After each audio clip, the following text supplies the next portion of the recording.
What's up, AP Psych? Welcome to your first video reflecting the AP Psych curriculum from 2024. This is Unit 0, Lecture 1, and I am filming my very first video on the day before the first day of school in 2024. And you will see on my YouTube channel that I have a ton of these videos on here already, but these are going to be new and improved and match the changes that College Board made to our AP Psych curriculum. You should be watching these to take notes. I will have provided a guided note packet, but you are welcome to do it on notebook paper or in your own way, as long as it's organized and reflects the material that I am teaching you here, because this is what you are responsible for knowing. You may abbreviate, you may do symbols, you may put question marks and star things and do whatever you want. I probably have a lot more tips for you, but they're things that I will say in class, so we're going to get right into it.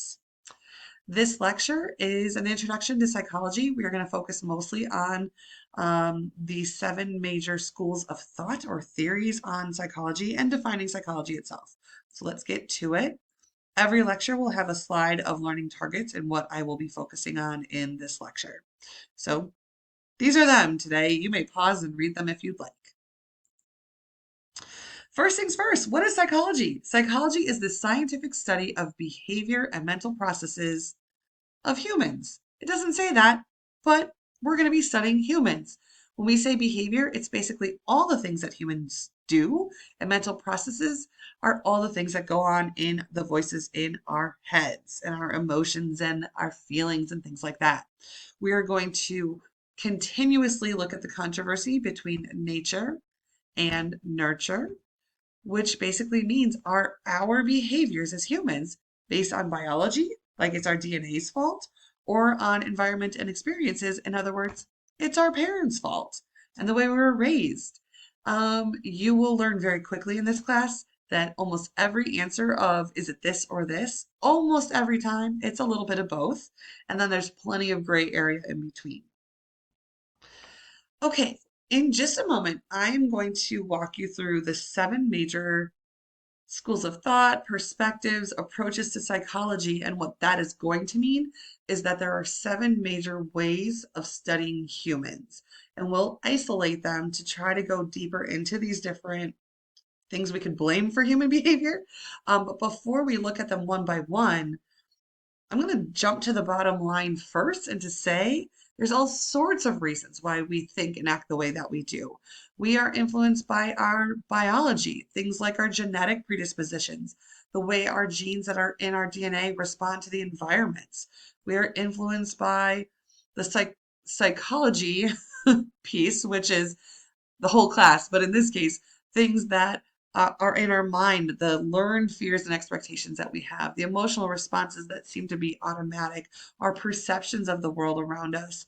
And then, speaking of that, the influences from the actual world around us, from our culture, from our society, our family expectations, our peers, our friends, our classmates, and those other group influences. That really all human behavior is explained with a little bit of all of these things, biopsychosocial approach, and that is really the right way to study human behavior, because with all of those, we can kind of explain kind of everything. But that also tells you that nothing has a simple answer. And while in most psychological practices, psychologists want to analyze people's behavior from all of those different facets of life, most psychologists actually specialize and focus on explaining human behavior from a certain perspective. And sometimes you'll hear me say the word perspective, sometimes you'll hear me say the word approaches, schools of thought, things like that. But really, what all of this means is psychologists have different points of view in how they explain human behavior. This is going to be a big overview, and throughout the rest of this course, we're going to dive in deeper and deeper into each one. So the first one is called the psychodynamic perspective. This one comes from Sigmund Freud. His perspective was called the psychoanalytic approach, and so this is the modern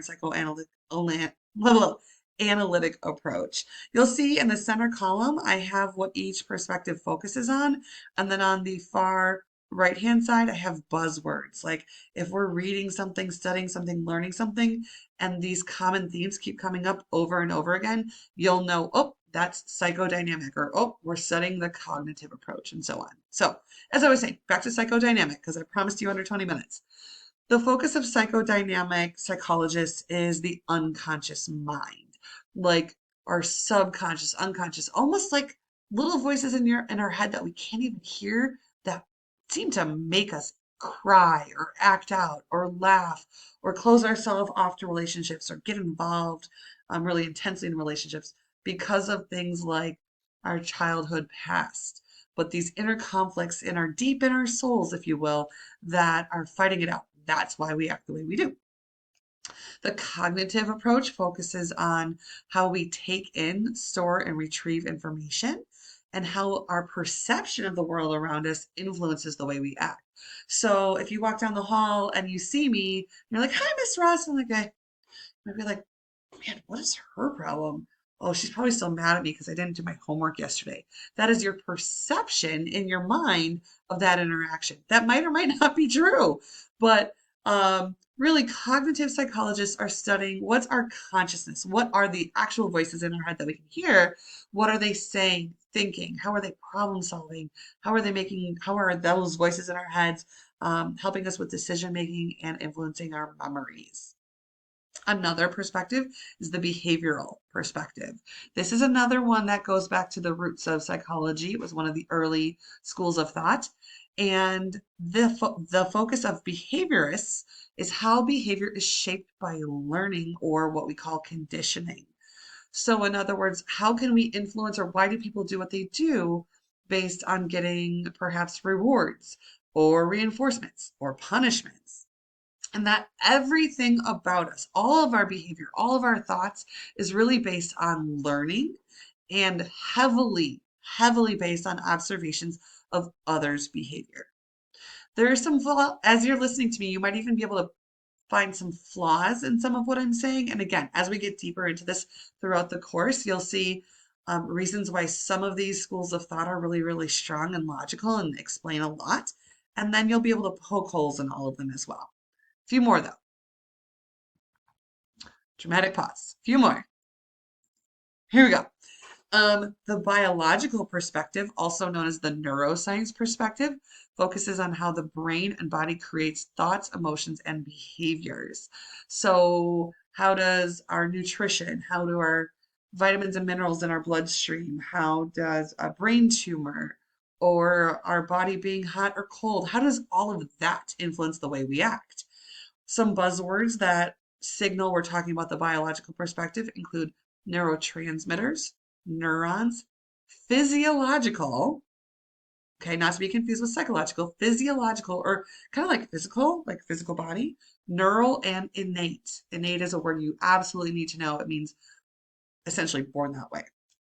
There's an evolutionary perspective that explains human behavior based on survival of the fittest. The focus is how natural selection of trying to survive and reproduce has caused certain behaviors in certain genes to develop and adapt over the history of mankind. Some buzzwords to know that we're talking evolution, mutations or gene mutations, survival, gene pool, adaptations, and species. You might get these two confused. It's very common to get these two confused. The difference is when we're talking about biology, we're talking about a single human body and how just one human body is acting. Evolution, we're looking at the human species. Like, why are humans naturally afraid of the dark? Well, we have to think in terms of like maybe being a caveman. And think about it. I'll ask you this in class, but why would a caveman be afraid of the dark? Because it means from the beginning of human species, there's been something influencing human behavior, and it has to do with survival. We'll talk about that more in class. Okay, two more, almost done. The humanistic perspective is the most optimistic and positive about human behavior, and they focus on human growth, potential, and your sense of self or your self concept. Some buzzwords to know when we're talking about the humanistic perspective: anything talking about the self in like a grand way, self-actualization, reaching your full potential, a person having free will, and unconditional love and acceptance. It's really based on the idea that when we have unconditional love and acceptance and support, we can become our best selves. And then finally, sociocultural perspective. This is trying to understand human behavior in the context of society and culture. But behavior is being interpreted in social and cultural context. So why are you like that? Because of your peer groups, family, norms, friends, culture, and society. So going back, big picture again, each one of these perspectives is trying to answer the question, why are you like that? Psychology is trying to answer that question. And they're each going to explain why you are like that from a different point of view. A couple other introductory concepts on our lecture called Intro to Psychology is what is the difference between a psychologist and a psychiatrist? A clinical psychologist has their PhD, so they have to go to school extra long. They use psychotherapy to treat um, a patient, someone or a client who's coming to them for help with mental health. Psychotherapy meaning talk therapy. Okay, you'll see the difference compared to psychiatrists in just a minute. They focus on emotions and behaviors, and this is not simply counseling. I am not in any way diminishing counselors. Counselors absolutely have a really important role in the mental health fields, but a clinical psychologist, it's like they reach the level of doctor, um, and they are probably have had more schooling than someone with a counselor label, and so they might be like a more intense level of support. But then we have a whole other level, and that is a psychiatrist. This is an MD, a medical doctor. So both psychologists and psychiatrists are both doctors, but a PhD is more a doctor of from an educational standpoint, and a psychiatrist is a doctor because they actually went to medical school. So these types of mental health support careers can also use prescription drugs and psychotherapy to treat a client. So they can prescribe something, but then they'll also help conduct therapy sessions. Their focus is on diagnosing disorders, often looking at biochemical causes. In other words, what is going on in your bloodstream and your brain specifically to make you act like that. And then are there medications or other strategies that we can use to help someone feel their best? And then please make note at the bottom, you'll hear me talk about the APA. That's the American Psychological Association. This is the official organization, scientific and professional organization, excuse me, of psychologists. They are kind of a central hub for discoveries and journal articles and research on human behavior. They're a resource on human behavior and mental health, and they are in charge of monitoring the ethics, the ethical nature of psychology, and making sure psychologists are doing the right thing in their research or treatment of humans. And they are in charge of issuing licenses to psychologists and psychiatrists. We also have to recognize that it is just plain difficult to study humans. Humans are very complex creatures. We can't always just cut open the brain and understand what makes somebody happy or sad or scared.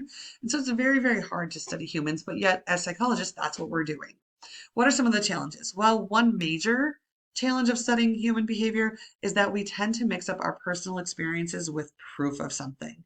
So if we're studying what people are afraid of and we're afraid of spiders, we're going to assume, well, most people are afraid of spiders. Like, that's not weird. That's not different. It's just natural because they're creepy crawly. Someone else might not feel that way.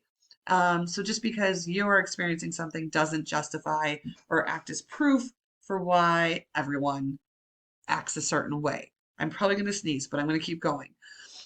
It's also hard to define and collect data on human actions and feelings. So if we're saying you're scared of spiders, what does it mean to be scared and how do we measure that? Because if we're really going to research this like a science, we need to be able to get some concrete proof. And so to say I'm scared of spiders, well, like if I saw one right now on my desk, I'd probably just flick it with my finger. But if I saw one on my pillow when I go to bed tonight, that would scare me to no end. So how do you measure that level of fear? And is that the type of fear that's going to make me like burn my house down because I'm scared that there's a spider in it, or just flick it away? Okay, so it's hard to define that fear and collect data on it.